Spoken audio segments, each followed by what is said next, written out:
So good evening, and thank you so much for first of all being here.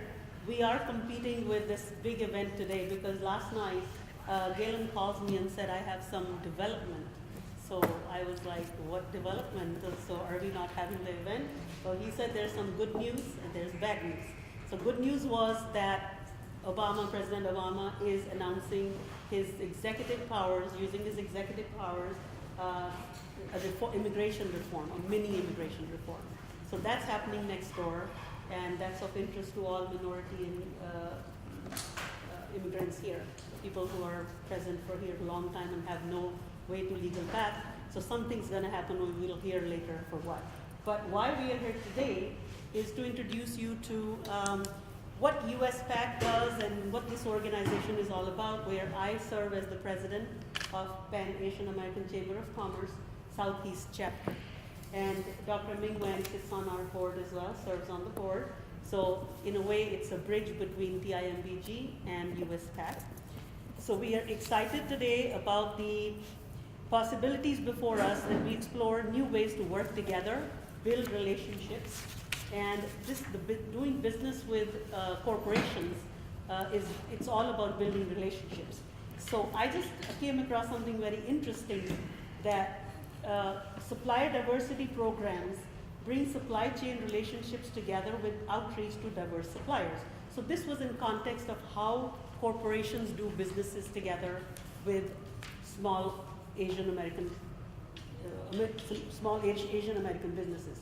So relationships are critical and more important than ever today. Of course, we can advertise and unless we know someone personally.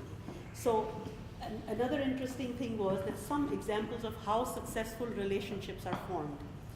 Super Bowl advertiser, they said, that spent millions of dollars trying to relate their product. So what did the dog and the horse in the Budweiser commercial tell you anything about how Budweiser tastes?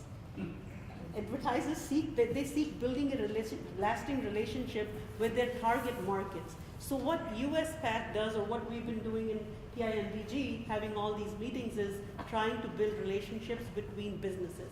So today we are going to hear from our accomplished group of panelists here about how they connect corporations, small businesses with doing business with corporate America. Yeah. Yes. Could I suggest that people stand up when they're speaking? Oh. If there may be people back here who have a little trouble here. Okay. Not me, of course, but. Because then I need to stand here. There is a mic over there. If people can hear me, then Yeah. that's right. I think it's better when you're standing anyway. Everybody? So, in this room, how many people can say that they do not need any more business and we've got enough and no more contracts of any kind? I just wanted to see you raise a hand and say, oh, I don't need any more business. Okay. So I am in the right room. That's So, again, you heard Dr. Ming introducing me, Miraval, immigration attorney, serving on the US PAC Southeast Board as a president since last year. And I tell Susan always that this is my, practicing immigration law is my part-time job because I serve US PAC Southeast and I enjoy that job so much. So in my spare time, I practice immigration. So today I will serve as the moderator. I have a few questions from the panelists so that you can, it's a glimpse into US PAC. That's the theme tonight. What is US PAC? What do we do? Who we are? What do we do? And how do we do? So that's exactly what you will hear from the panelists today. So US Pan Asian American Chamber of Commerce is a business development organization that focuses on creating opportunities for Asian American companies to do business with major corporations and governments all across the U.S. So the kind of corporations that sponsor or support US PAC are Coca-Cola, Turner, Aflac, UPS, Ingersoll Rand. So you can see the kind of support that we have and the value add. It's all about building relationships, as I said. Our approach to this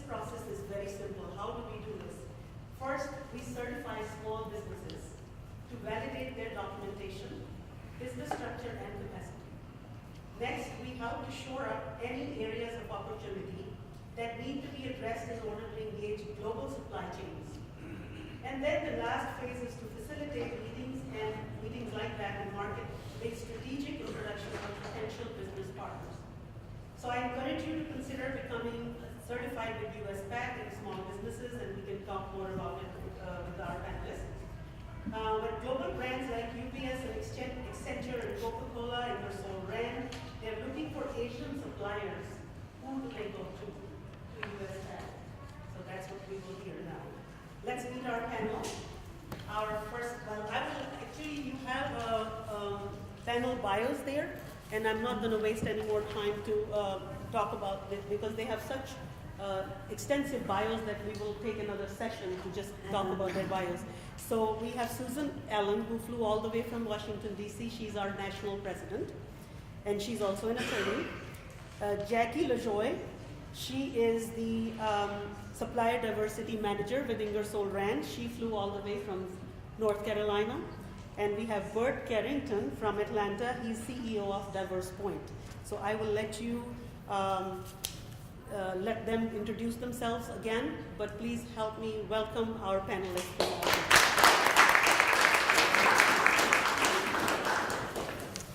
Okay, so from each of you, if you can describe, this is a Herculean task. Susan has had this organization founded 30 years ago. So I'm asking her to do in 30 seconds or 60 seconds, what does she do for that organization? Susan. I tell stories. And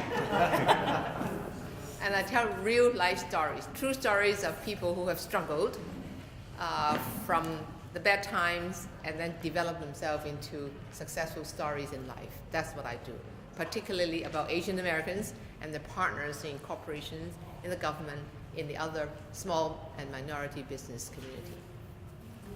Jackie? Well, I hate to follow Susan because you can never beat what she says. So I'm responsible for supplier diversity at Ingersoll Rand, and for those of you that don't know what that is, it's basically to ensure that we include minority, women, and veteran-owned firms as suppliers in our supply chain. That we include them in our bids and that they get a chance to participate in the process, right? If you don't get a chance, then we're being exclusive instead of inclusive. So that's my full-time job. Bert? And I started my own company called Diverse Point, and Diverse Point creates connections in the supplier diversity world. I've had a 15-plus year career in supplier diversity, where I worked in Bank of America, Wachovia, which is now Wells Fargo, and SunTrust Bank. And my role was to increase opportunities for diverse suppliers to become suppliers of, to my company. So currently what I'm doing now is helping corporations improve their programs, helping businesses grow their companies so they can do more business with corporations, and helping organizations such as US PAC provide more value to their constituents. Okay, so Susan, just to give the history and background of US PAC, can you describe in a few minutes as to how you started it, what's the background, how far do we go back, and in 3 decades, what has been done? Sure, when you tell our friends here that our organization is 30 years old, you just gave my age away, so thank you very much. But I was a very young bride, as my husband said when I married him. So I was a very young kid when I started to develop and organize this trade association. In 1984, I got my law degree. I passed my bar examination. I got an invitation from a group of business leaders in Washington, D.C., and asked me to go to a meeting. The purpose of that meeting was to bring all the Asian American businesses together. When we call it Asian American, we mean Chinese, South Asians, Indians, the Vietnamese, the Filipinos, the Koreans, and the Japanese. These are 6 major groups, and there are 38 more subgroups, which has a smaller population. The whole idea of that at that time, 29 years ago, was to bring all the diverse pan-Asian American businesses together and support each other. Because we were a very small minority group at that time, 29 years ago, just a few million, 2 million people in the whole country. And I did not know how to say no. I said yes. And as a result, I became the volunteer president. I ran that organization from my office desk, my law firm desk. Every time my husband came into my office, saw me, I was not working on law work, I was working on this, what Tim called a nonprofit organization. So, however, like Chinese or many other folks who do not like to lose face, thank you, Dr. Wang, do not like to lose face, I held on to that idea that I'm going to have to ride on two boats. One, the new law partnership that I joined after I passed my law exam. Second is to run this organization that I agreed to become the founding general counsel. You know, when you're young, a first-time licensed lawyer, somebody call you and say, would you do this, become the general counsel? I said, of course I would be. Big title, little experience. And that's how I learned. And for the young folks here, and that's the best way to get your feet wet. Fast forward, 5 years later, I found the organization was struggling because nobody was working on it except me. And I would only work on it when the newspaper called and say, well, Councillor Allen, you have this organization, what have you done? I did nothing. So I hung up and said, I'll call you back. And I called my secretary and said, stay late tonight, we're working. So we organized programs like this. At the beginning, we had it in a Chinese restaurant, Hunan, Chinatown. And we have 15 people. We paid $10 per person. Everybody had a good meal and had a doggy bag. They loved it. We developed a reputation of cheap meals. I didn't like that. So I wanted to rebrand Asian Americans from being stereotyped as the restaurant owners, grocery store keepers, and dry clean shop keepers. I was a lawyer. I didn't want Asian American to be named to be determined that way. I don't want people to look at me and talk to me and say, you speak very good English. I said, yes, I was educated in Hong Kong. The Queen's English was taught there. Sometimes they said, wow, you really know how to behave. I said, yes, where I came from, Hong Kong, we shake hands too.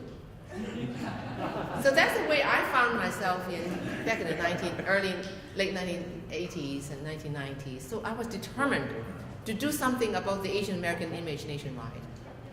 So I was committed to developing US PAC using my own money, without my husband knowing about it, because the money came from a law firm. There came a time, though, that the United States was facing the Asia-Pacific era. The Pacific Ocean of countries across the Pacific was growing more and more prosperous, and American company want to go overseas, and that is Asia, to develop, sell the products, and also outsourcing began to happen. Asian Americans began to get some notice, and Asian American students were doing well. More successful businessmen who have made money in Asia were coming to the United States with pocket full of money, briefcase full of money with cash. And I had access to that because, like Nira, I was practicing immigration law. I had a lot of Asian investors coming from Hong Kong, Taiwan, the Philippines, and then Korea. So as a result of that, corporations began to listen to us. You know, at the beginning, the first 10 years, I knocked on doors, and asked them, wanted them to listen to me, listen to my story about the Asian American story. That I know I'm taking longer than that, it's okay. The first Asian that was spotted in America was in the year 499 AD. A Chinese priest, a monk, was spotted in America. Then the Filipinos came and lived in Louisiana. Then the Chinese came to build the Transcontinental Railroad, to open the gold mountain, to dig gold. And then the Japanese came to work in Hawaiian plantation and work in the grape yards, the grape farms in California. And then the Koreans came, and then the Vietnamese came after the end of Vietnam. And then in 1970 or 1980s, when the country was beginning to count Census 2000, America needed people who know how to use the computer to count people. Many Asian came particularly from India. So as a result, in the last 20 or 30 years, America has increasingly become more and more populated with Asians who have come up from across the Pacific Ocean and from the Indian subcontinent who are educated, who have money, who know how to run a business. Because their parents came from places where, in Asia, where if you don't work, you don't eat. There's no safety net like what we have in America. You got to create your own future. And that was the story that I've been telling. And then I found out that here in America, there is a program called Minority Business Development, or Small Business Development. And later, it's evolved into be named Supply Diversity. The whole idea is to make sure the opportunities of this wealthy country is going to be equally shared by people of all ethnic groups, all economic upbringings, from different geography and of ages. And even if you're disabled, you have different sexual orientation, you have the right to share in the wealth and the riches of this country. But I know that many Asian Americans and minorities, and even whites and women, do not know about that.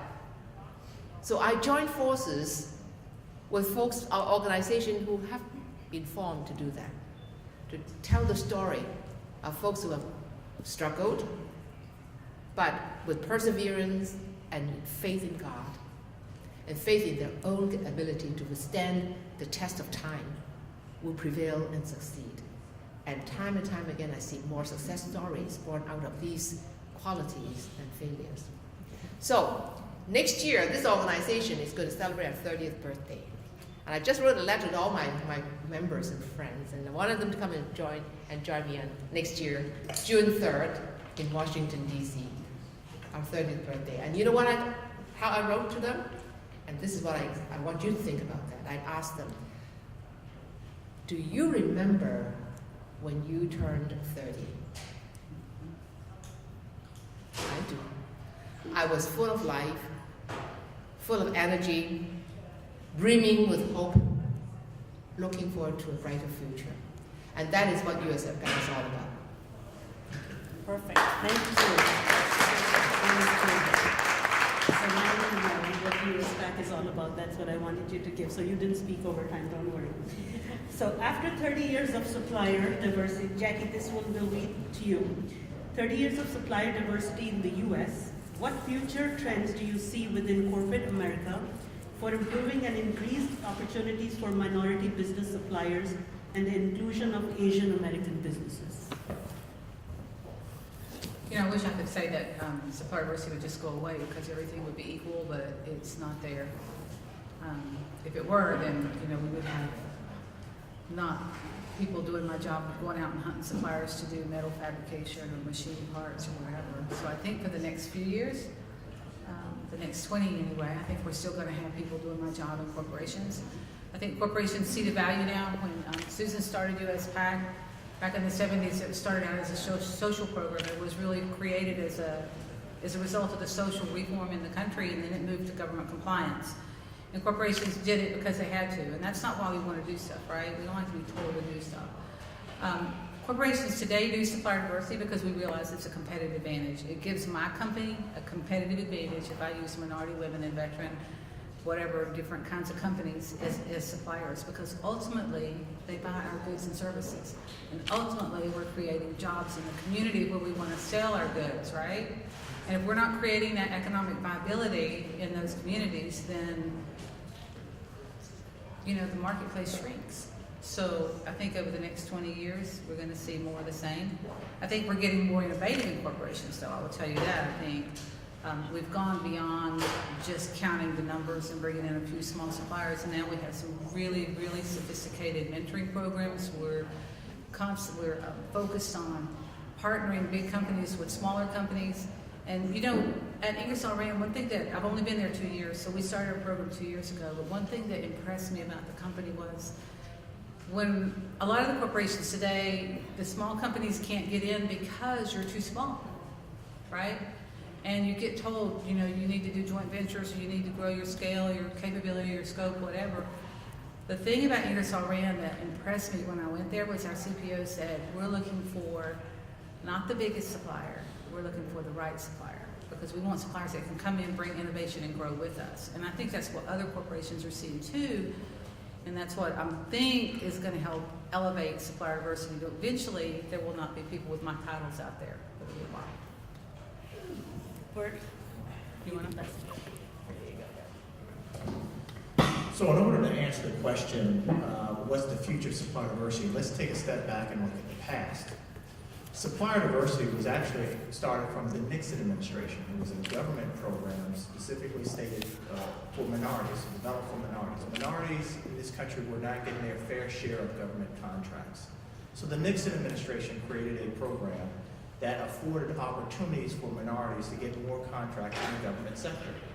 And that started. It started with the federal government. They had set-asides. They had a specific percentage of contracts that were set aside for minority-owned firms. Well, over the years, that started to grow. It started going into other categories of diversity. So women, they started a women's program. And then corporations in the 70s started picking up on that and started instituting their own supplier diversity program because it was the right thing to do. Right? So they started doing more business with minority and women-owned firms. And it started growing. It started growing into other diversity categories, disabled-owned firms, veteran-owned firms, service-disabled veteran-owned firms. It's grown also into LGBT community and other communities. So supplier diversity has gotten vast over the years. However, in the 90s, there's been some challenges with the federal government associated with supplier diversity around doing business solely with a specific group if you can't show disparities in the marketplace, discrimination. Supplier diversity is supposed to reverse discriminatory practices, so that's the focus. So, in essence, supplier diversity started kind of taking a slow backward movement because of that. But then corporations started stepping up and saying, no, it is the right thing to do. Not only that, our customers are diverse. And this country is growing diverse every year, and by the time, 2040 something, minorities will be the majority. So corporations started looking at supplier diversity as a strategic imperative for growth, for future growth. And so from the 90s, corporations really started leading the pack. And corporations have traditionally focused on looking at supplier diversity from how much you're spending with diverse suppliers, right? So what is your percentage spend overall out of all of your purchases? What's your percentage spend with minority and women-owned and veteran-owned and disabled-owned firms, et cetera? So that's how we measured it. So looking in the future, though, the purpose of supplier diversity was to provide more contract opportunities for diverse-owned firms. That was the purpose. Because the statistics show that diverse firms hire diverse people. So really, it became a jobs program because you will find diverse-owned firms are hiring a lot of diversity-oriented folks, and they could be in disadvantaged communities or communities that have historically not been afforded the opportunities as others, right? So it's low-income communities, etc. So the purpose was to really create economic stimulus in those areas. So I think what's going to happen in the future is corporations are going to start looking at additional metrics than just spend. They're going to start looking at where are you physically located, right? You're a company. The government sector looks at that as well. How many jobs are you actually creating in the marketplace? So I think corporations are going to start looking at those types of factors as well. And looking at other types of things that really spur economic growth in disadvantaged communities. So what are you doing from an outreach perspective in the communities? So I think you'll find in the future a movement away from just focusing on spend to looking at other factors of supplier diversity, which was the original intent of the program. thank you. So next question is to Jackie again. Jackie, what do you think are key drivers to the growth of small businesses within your business sector?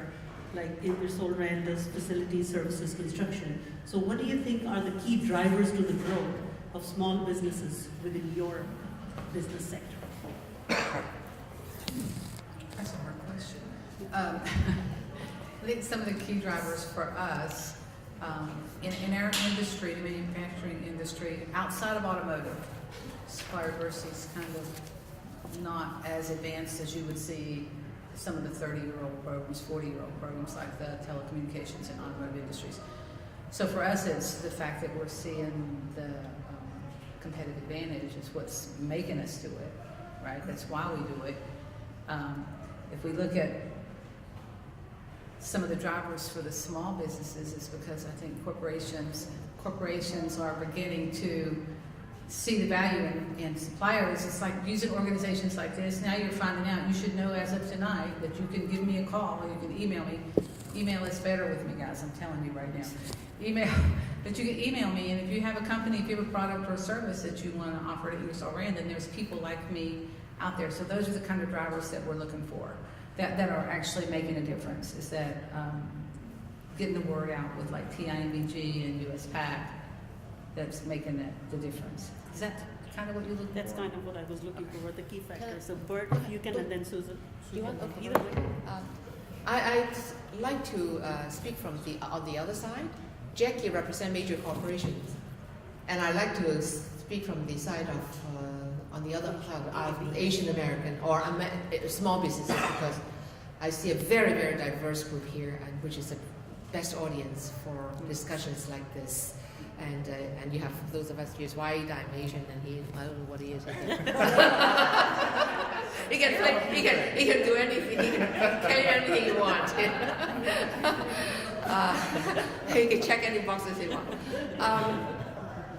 The answer to what are the key drivers for small businesses in your industry. So all of you now, okay? Aren't you all small businesses, or you're aspiring small businesses, right? You either are already in it or you're getting into it. That's why you are here. If you're not, raise your hand and walk out. I know you won't. So it's a question that you ought to answer for yourself. And let me suggest we start from this. I want to be a successful small business. That means I want to sell. I have to sell to somebody, a target. So let's say I want to sell to Ingersoll Rand, I want to sell to UPS, and even sell to Burke. He can buy. He runs a nice sized business. He mingles around with Fortune 500 company executives and gatekeepers to buyers. You need to take a look at him and see, or her, and say, what do their companies buy? And it is not a simple question, and not a simple answer. And this is the reason why you got to join organizations like USPAC, because we tell you through our speakers, through our faculties, through people that we have created connections and network with, who come to us and speak about, this is the way we do business in my company. We have our own company culture. We have our own processes. We have our own cultural nuances, our own idiosyncrasies. You may not like it, but too bad. That's our rule. You got to study the company that you want to sell to. Study the strengths, particularly the weaknesses. And then find out whether you could be a solution to that weakness. What do you think? Yes, Bert. I'm going to do a quick commercial before I answer that question, but I think I wanted to share that Susan's being modest. Susan is the national president for the U.S. Pan Asian American Chamber of Commerce, and it is the #1 organization in the country for Pan Asian Americans connecting with corporations. She's a bit of a celebrity. She's all around the country all the time. She is well known throughout the country in most major corporations, and she is highly regarded by most major corporations in the country. The #1 organization in the country for Asian businesses, and it's not just focusing on Asian businesses. They accept membership from any type of ethnicity from a minority perspective. So they have certification that helps you prove your diversity status to corporations. That's basically what certification is, diversity certification. And she has created very good programming for diverse businesses to help them understand how to do business with corporations. So we're in the midst of greatness. So I just wanted to share that with you so that everyone knows who Susan is. But from the question of, going back to this question, about the key drivers. The key drivers Yes. about it. There are two key drivers of value. From a corporate perspective, I'm going to talk to you from two perspectives. One is a personal perspective, and another one is from a corporate perspective. From a corporate perspective, the key values or drivers for growth is that corporations have in their supply chain organization, supply chain is just a fancy word for purchasing. It's purchasing group. They deal with what we call vendor rationalization or vendor consolidation. So let's think about it. I work for some of the largest financial services companies in the country, Bank of America, Wells Fargo, which is what Kobe back in the day when I was there, and also SunTrust Bank. And what we did, we were a very large national organization. So we didn't buy things on a very small scale. We bought things on a large scale. And why is that? Because we wanted to get economies of scale pricing, right? So we can provide a large contract to a company, and because it's so large, they reduce their cost per item, whatever we're buying, because of the volume we give them. So I call it the Walmart effect. You go to Walmart because you get great prices on items that you purchase. Well, you get great prices because they purchase in bulk, right? But what happens is that puts challenges on smaller companies that provide the same type of solution because they can't buy in bulk, right? So that puts pressure on the smaller companies. However, you still go to Walmart because you want those prices and the value and everything conveniently located in one place. Well, corporations do the same thing. They call it vendor rationalization. They rationalize the vendors they use to leverage the size and scale of the organization to reduce costs. Because that's the purpose of this purchasing organization, to reduce costs for the corporation and provide ultimate value. So, the key drivers for small business today is focusing on growth, right? How do you provide services to a corporation at the scale they're looking for, but you're a smaller entity, you're a small company, right? And you cannot provide, you may not be able to have the capacity or capabilities to provide the services at such a large scale. So the key driver, I think, today is what we call joint ventures, strategic alliances, strategic combinations. So partnering up with larger companies so that you can provide services at a larger scale and at a good value, but you use your diversity status to be the entree for that company into a corporation. So I think that's going to be a major trend these days in supplier diversity, having these strategic combinations of entities going after larger business. So that's on the corporate side, value on the corporate side. Personal side, I think people today have focused too much on building what I call lifestyle businesses. And lifestyle businesses are businesses that really you get comfortable where you are. You're making good revenue, and it's good for you and your family. But I think what companies need to be thinking about is generational wealth.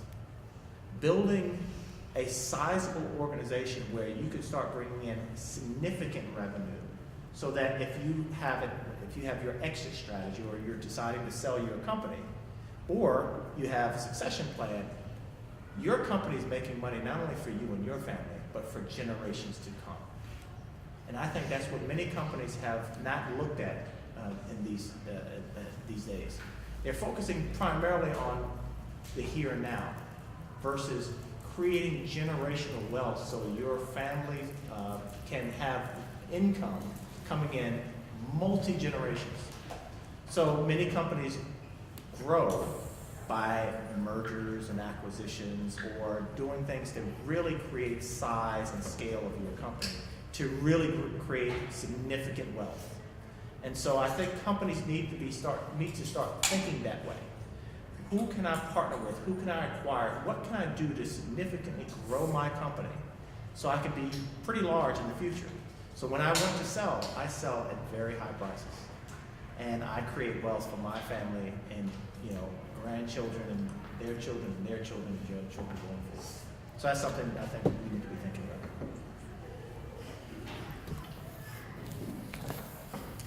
Thank you. The next question I have, and you've touched upon it, but I'll keep to you first, and then others can join in. Other than high quality, cost-efficient goods and services, what should suppliers bring to the table when seeking opportunities within your organization?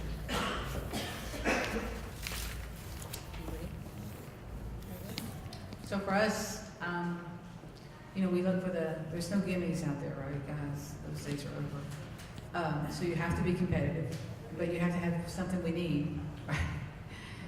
Don't come to the table and say, when my guys, and this happens more than it should, we'll be at a conference and the supplier come up and I'll say, well, what do you do? And they'll say, whatever you need.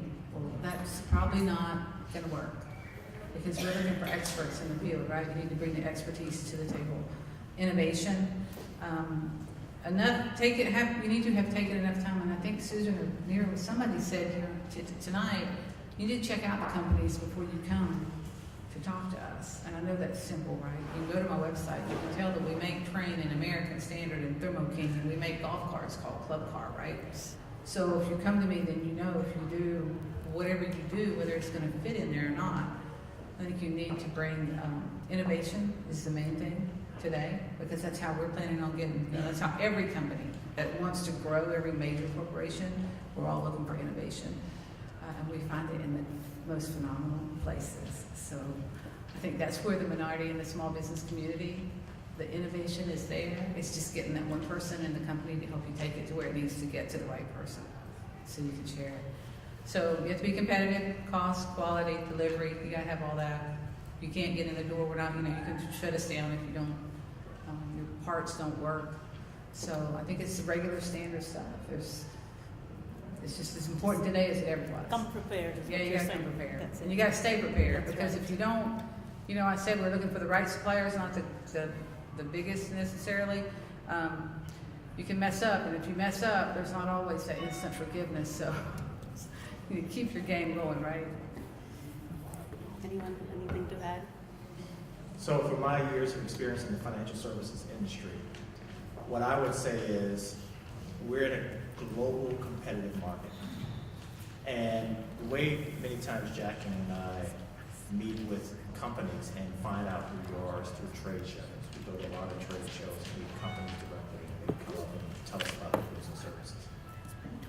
What we're looking for is unique value drivers. Think about it. When we go to a conference, it's like every supplier diversity person is like a celebrity. We are the gatekeepers for that corporation. So everybody's coming to us talking about their products and services. And you'd be amazed how similar the products and services being offered by multiple companies are. And so what I would recommend is really study the competition and create a uniqueness for your firm that others don't offer. Because that's what we're looking for. We may send out a request for proposal, but we're looking for that unique product or service that will help you get over the hump. And we want to promote your company internally within our corporation. So that's the supplier diversity manager's job, to really advocate the use of minority and women-owned firms and disabled, et cetera, owned firms throughout the supply chain. So folks like Jackie are in there working for you. So she needs to have something unique that brings you to the table to differentiate yourself from all the other competitors in the marketplace. So that's what I would recommend, creating that unique value driver that creates the reason why they should do business with you and why you're better than everybody else. And one thing I'd like to say is you should be a great business that happens to be diverse, period. Your business should be fantastic on its own, and diversity is just the cream on top of the cake. I can't think of that cliche thing. Icing on the cake. There you go. I agree. I want to add something. A couple of things that we've had a lot of RFPs. I'll give you an example. Last year was our first full year of our program, and I was so proud of myself. I did supplier searches, and when I need suppliers, if I can't find them, I'll call Susan and I'll say, Susan, hey, I need so-and-so metal fab shops within a 3-hour drive of whatever location it is. And Susan's great because that's the value for you guys or the organization she goes to find the suppliers. But some of the challenges I had last year were I did 64 searches, so I made sure that it was over 460 diverse companies, minority, women, and veterans, were included on 64 RFPs. And I would go check on them, and you know what? They weren't responding. So I don't know if part of it, I don't know if people have just gotten numb to the fact that maybe companies aren't serious about it, and so they're just not responding because they think it's a check the box. But before you defer or you just don't respond to RFP, I'd check out and see if it's real. Because that was a lot of millions and millions of dollars that we could have awarded the diverse suppliers, and they didn't. They just didn't respond. And then the other thing I would say that I think is one of the biggest things that suppliers can do is to use events like the national conference or even events like this tonight to meet people, because once you make that face-to-face relationship, when we go to trade shows, when I go to Susan's conference, I will take like 8 buyers with me, 8 procurement people. They're decision makers. If you have the opportunity to meet a decision maker face-to-face, right, then it's not just coming out of a database anymore. It's Bert, I met you at, remember? So you need to take every advantage of these trade shows. I know they've been around for 40 years, right? But honestly, for us, they work, and that's where your chance to build those relationships. And then after that, and you can keep building on it. And when the opportunity comes up, I guarantee you that buyer will remember who you are, and they'll try to figure out how they can create that scope of that RFP to be more inclusive. So you got to take advantage of organizations like TIMBG and USPAC to get where you need to be. You know, Jackie is so right. Whenever Jackie or any other company would call me sometimes, or send email to, and Jackie always called me because I've known her for a long time. She won't talk to anybody else. And she also knows when it gets to me, it gets done. Plus I have her cell phone number. And she knows what hour to get me to. But at USPAC, we have a division called Asian Business Division. And their job is to scout, to go to our database of 12,000 Asian American companies. But those of you who are not Asian American, don't worry, just call us, because we will find partners, we'll find things to do with you. So for the Asian Americans who are in our database of 12,000, we'll find them. And instead of telling Jackie and her folks, well, go, here's the database, go find it. We don't want them to go through the trauma of looking at the 12,000 names. We know who they are, we find them, we call those suppliers, and we say, are you still in that category of business? Do you have time and space in your production schedule? Otherwise, they will become one of those who never respond to her because they're too busy. They're already booked. And they never thought about, what if I do not respond to Jackie, maybe next time when I have business, and she will not call me anymore. So our work is, let's say if you join an organization like ours or any other trade association here in Nashville, Tennessee, you may find the organization working harder than you think they are. They actually work behind the scene to find opportunities for you, trying to understand you. I think there's one more fundamental thing. Let me see if my fellow panelists would agree with me. We have members who are very experienced, and they have been so experienced they become complacent. They do not practice what they call the sales pitch. Sometimes, what do? They have to hum and ha, and will go beyond around to tell people what they do.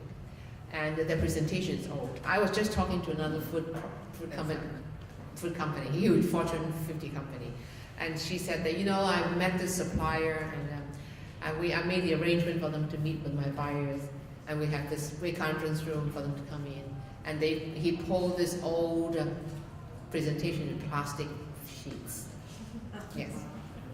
And later on, I told him, this is not the way we expect you to present, and you make me look bad. And he got upset with me. Now, this may be surprising to you, but it happened. He blew a big chance. And you have no idea, sometimes mistakes are made, and that will be your road to being a $100 million company. Thank you. So we've heard so much good stuff, nuggets that we've heard. Basically, I'm just going to reiterate. Put a face to the name and one-on-one attend those conferences where you bring your people that you're going to do business with, building relationships like I started saying in the beginning, and create uniqueness, come prepared, be innovative, And then, Bert, I loved it when you said, be a great business that happens to be diverse. So we heard, I'm going to open it up to question and answers for a little while, just about 5 minutes in the interest of time. So if anybody has any questions, we would entertain them now. Yes, I see a hand back there. Yes, good evening. This question is for Mr. Carrington. You mentioned the additional metrics that companies could be evaluated by as it relates to job creation, where you're located. Is that putting an undue burden on diverse companies that non-diverse companies aren't being held to the same criteria? Great question. They already have that word. Yeah. So, I think what's going to happen is that you will see more second-tier relationships occur. Now, let me explain what second-tier is. So many times, major corporations cannot find a business that can provide services at the scale they're looking for that's diverse owned, minority, women, etc.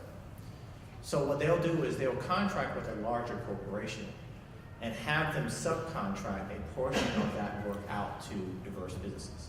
So that's what we call second tier. So first tier is the direct supplier, and second tier is their sub.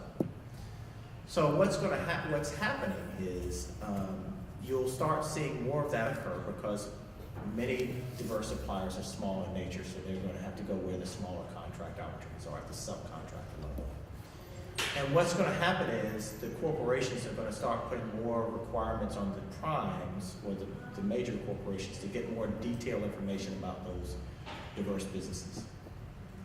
We don't want to get into discriminatory practices, but we want to start collecting metrics that help us really create a better picture of what we're doing to improve the communities where we live and work. Right? So how are we doing, what are we doing to improve in those areas? So I think what's going to happen is just collecting certain metrics associated with those communities. Because remember, supplier diversity, the purpose is to build wealth in diverse communities and also to create jobs in diverse communities. So I think by the statement I was saying earlier is that corporations are basically focused on just spend.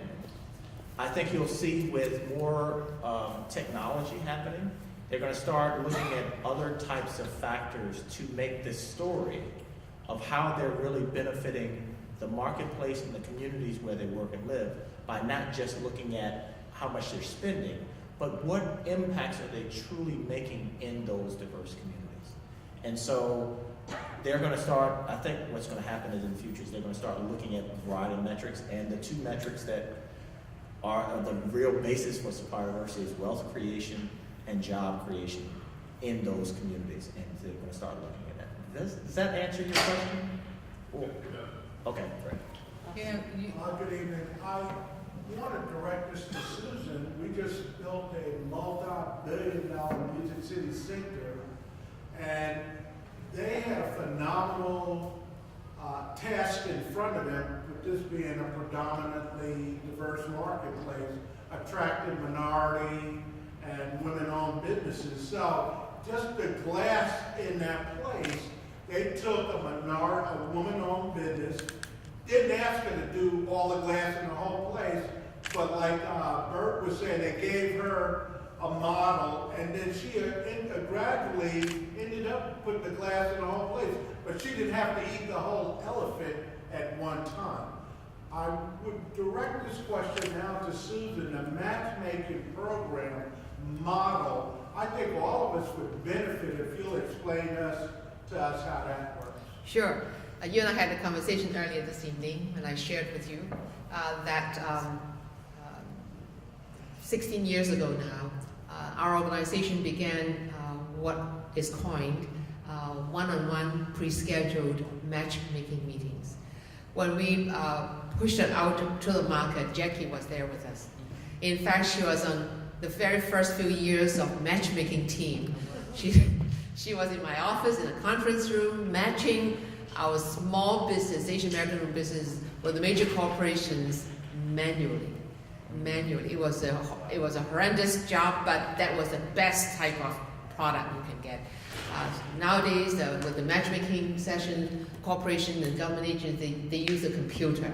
Computer does not know you, does not know the corporation. Jackie knows the corporation. My Asian American business specialists know the Asian American business. They argue, they fight over each other to say, well, this is the right match. So that's how we did it at the beginning. We know that oftentimes when folks meet each other in social settings, networking settings, it is sort of very brief, hi, how are you, and you exchange business cards and you move on. They are very useful, but however, when you want to go to more in-depth discussion on who you really are and what the corporation is looking for, you've got to have that quality time, not standing in front of the trade show, in front of a booth with 10 people behind you. You really don't want to talk about your specialty with your competitor standing right behind you. So that's how we started our one-on-one pre-scheduled matchmaking, where a buyer or a program manager and one of my suppliers, usually they come in pairs, a salesperson plus a principal, will sit across the table for 15 minutes. 15 minutes they talk. And then before that, we tell our members, suppliers, to be prepared. To have the right tools, the right presentation, and be ready. So we find that to be most effective, very popular. As a result, the Small Business Administration administrator came and looked at that program and immediately took it into the SBA and partnered with HP, Hewlett-Packard, and took that program nationwide. Many corporations now and state government, everybody, in the White House now is doing that. The White House just told me that they're going around the country, doing 17 of them. I said, okay, fine. Wait until you hear me speak on my 30th birthday. I'm going to talk all, I'm going to tell it all. That's right. Yes, there's a hot. There's a Yes. there first on the right, and then next to you, and then I have the right. My name is Christina Allen. I have a question and a comment. First of all, comment. I work with the Metro Airport Authority, and I try to get suppliers certified. And once you're certified, you're able to get through all the bidding, like the lady who did the windows at the Music City Center. Right. And you get those lists and the opportunities. So if you're not certified, I can help you because they share everyone. And once you get in with one company, they network for you because they are in need of diverse suppliers. So I love the comment that it's your workforce and then you happen to be a minority, but also once you're in, they network you out because everyone needs you. So please keep that in mind. So my question is, you know all the suppliers because they're certified and they have to meet requirements. Do you see the percentage on some of the private companies as a low threshold, or are they getting higher on the percentage of minority businesses, suppliers they have to have? Or is it a check in the box? I think what you're asking is, do you see this percentage spend with diverse suppliers getting larger versus from a trend perspective? Correct. That's Nobody counts the same. That's the first thing. that is true. So in the corporate space, it's a little different than the government space. The government space, they have open bids, meaning they provide the bid opportunity out to anyone who wants to come in and apply or respond to a bid opportunity. The corporate sector is very different. The corporate sector has an approach where they're going to go out and pre-qualify companies before they are included on the bid. So they, instead of having hundreds of companies on the bid, they may have 10, 15. And they want to make sure that you can do everything they're looking for before you even get on the bid. So that's the first thing. So now, going to the diverse supplier side. Spending is going up with diverse companies overall. Volume of companies doing business with the corporations are going down. And that goes back to this issue of vendor consolidation again, right? Larger contract opportunities being let out. Right? So that is, now I'm going to say that's on the direct level, meaning working directly with corporations because of this vendor rationalization issue. But I will say that corporations are now more focusing on second tier, bringing in subcontracting relationships than they have in the past. And with technology growing, you'll see that happening more and more. And so you'll see corporations doing more business collectively with diverse suppliers over a period of time, because again, 98% of diverse suppliers in the marketplace have less than $1 million in revenue.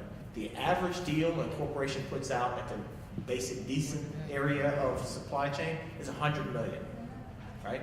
So huge gap there, right? So corporations are looking to do more business, but they may not do it directly. They may do more business volume-wise at the subcontracting level. You have another question? I was gonna say that because in the interest of time, we will have questions, but if anyone has to leave, it's okay because we are out of time, but we will continue as long as you're sitting for a few more minutes. So please ask your question. Yes. It's really not a question. You're talking about companies having to come in and make a presentation. If you want a fabulous resource, there is a wonderful book, Talk Like TED. And the TED Talks are 18 minutes. And she was talking about 15 minutes. And they go through the whole process of how you put together a really good statement about what you want to say and how you want to say it, and have it timed so that it can really make an impact on who you're talking to. And that book is just fabulous. If you want a really good book to sort of see how you can go through that process, it's fabulous. I appreciate you saying that, Yes. because one thing that we found in some of the one-on-one meetings that we did, not at US PAC Week, we were at a different organization last year, and what we found is some of the suppliers actually came to the one-on-one meetings with no presentation, no business cards. And I'm like, well, what do you expect my buyers to just sit there and chat with you? So I think what I'm going to do is buy a few copies of this Talk Like TED, and for the ones that don't bring presentations or business cards, give them a copy of Talk Like TED. Because I'm like, we need to get the word out on how to be prepared, and I'm going to actually get the book and see what it says. That's great. Thanks. I have a question. Well, actually, I have two questions. I'm a veteran, a woman, and a minority-owned business, and I'm not certified yet. I've talked to several people about getting certified. I contacted the governor's office, and they said that I can only get certified in one, so I need to choose with that. Our supplier sent me a request for proposal.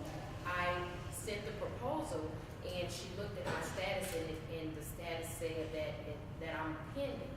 So I don't know if I don't know where to start as far as getting certified.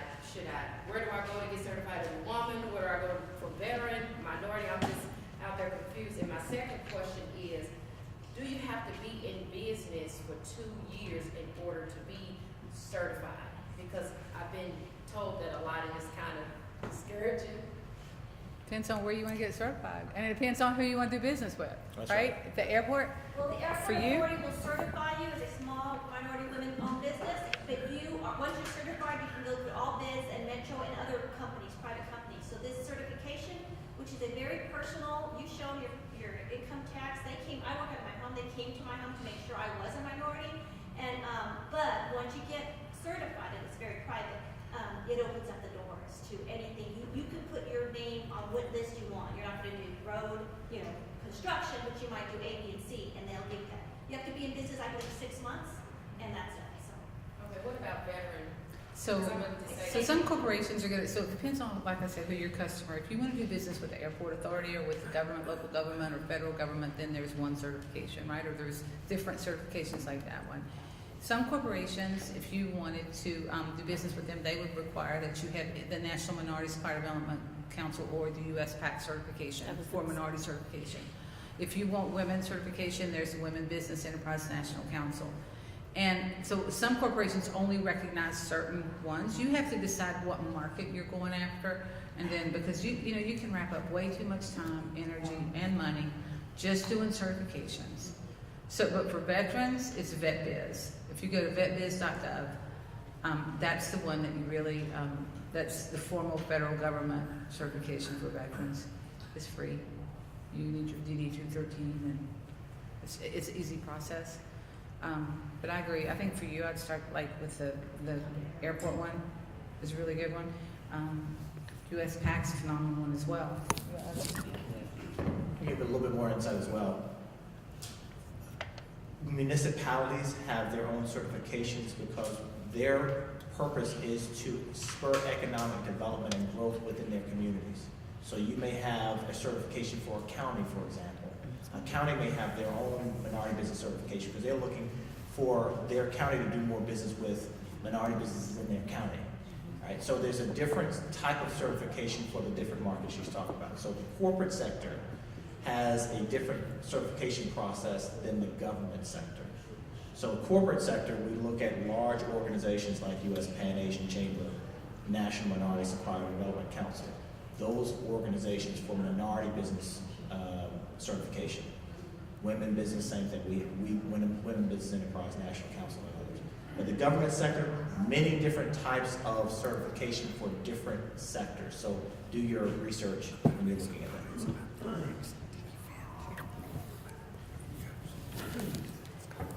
Any more questions? Seeing none, so I guess we will end here. Let's Of give our course, panelists a big round.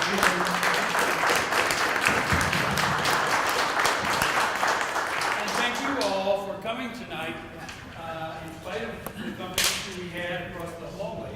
I know it's a worthy cause, but couldn't it have been another night? I know, that's what I was thinking. Why didn't we have to decide today is the day, but anyway. So we'll I just have a closing comment about future meetings. I'm not going to use that. I'm just going to shout at people. For a long time, at least 3 or 4 months, there have been some of you in this room who have been coming to me and saying, I really want to make a presentation. And it seemed to me as though a theme running through that was what I'm now calling social enterprise, social entrepreneurship.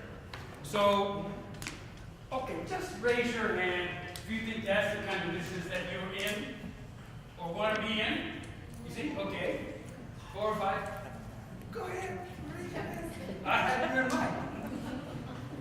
So, what I would like for us to propose in January, because we don't have anything going on in December unless somebody has a bright idea that's on the floor tonight. Toward the end of January, I'd like for us to have an event that has as its theme social entrepreneurship. We've already been offered a venue for that event at Casa Azafran. How many people have been there? Good, okay, fine. I'm sure you have. If you have that in mind, please email me or phone me and say, yes, I want to do this. One last thing, we used to have, and me will vouch for this, we used to have an elevator speech time at the end of each meeting, and we always run out of time. And we're at that time again tonight.